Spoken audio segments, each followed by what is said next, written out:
উপস্থিত সাংবাদিকবৃন্দ, আরেকবার শোনেন, আমি বাংলাদেশ জাতীয়তাবাদী দল বিএনপির সিনিয়র যুগ্ম মহাসচিব। আমার নাম রুহুল কবির রিজভী। আমি তারেকের তার যে রাজনৈতিক দল আমজনতার দল তাদের নিবন্ধনের জন্য নির্বাচন কমিশনে নিবন্ধনের জন্য তারা ইতিমধ্যে আবেদন করেছিল। সেই আবেদনটা গ্রাহ্য করা হয়নি। আমি দেখেছি যে আরও গুরুত্বহীন কিছু সংগঠন আমার কাছে মনে হয়েছে তারাও নিবন্ধিত হয়েছে, কিন্তু তারেকেরটা দেওয়া হলো না কেন আমি এটা বুঝতে পারলাম না। তারেক এই দেশের স্বার্থে কথা বলেছে, আগ্রাসনের বিরুদ্ধে কথা বলেছে, বাংলাদেশের সার্বভৌমত্ব রক্ষার প্রশ্নে কথা বলেছে। সে একটি রাজনৈতিক দল গঠন করেছে এবং তার বৈধতার জন্য নির্বাচন কমিশনে সে আবেদন করেছিল। সে তো কোনো গোপন রাজনৈতিক দল করতে চায়নি, সে আইনসম্মত রাজনৈতিক দল করতে চেয়েছে।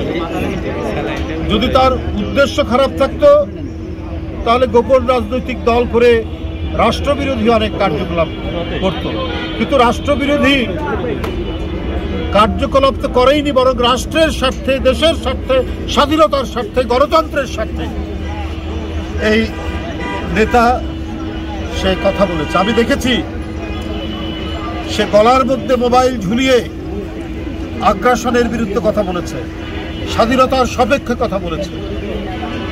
এই দেশকে যারা আমাদের অর্থনৈতিকভাবে, রাজনৈতিকভাবে, সাংস্কৃতিকভাবে আধিপত্য বিস্তার করতে চায়, সে আধিপত্যবাদের বিরুদ্ধে কথা বলেছে। আজকে তার নিবন্ধন দেওয়া হচ্ছে না, তাহলে আপনারা কাদের নিবন্ধন দেবেন?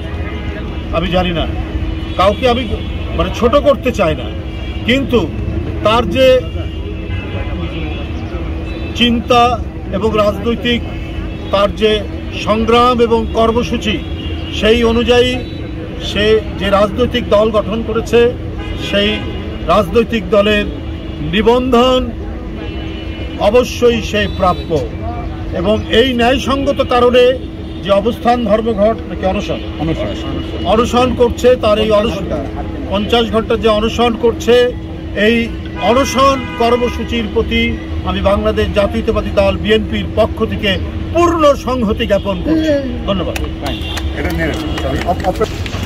বন্ধুরা শুনতে পারলেন যে রুহুল কবির রিজভী সাহেব বিএনপির নেতা, উনি মূলত আসছে সেই তারেক রহমানের সেই অনশন যে করছে সেই বিষয়টা নিয়ে নির্বাচন ভবনের সামনে এসে মূলত এই কথাগুলো বলে এবং সে চলে যাচ্ছে।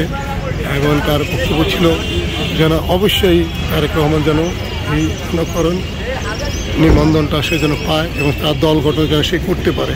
ইতিমধ্যে আপনারা শুনতে পেরেছেন সেই রুহুল কবির রিজভী সাহেব উনি চলে যাচ্ছে, আপনারা দেখতে পারতেছেন।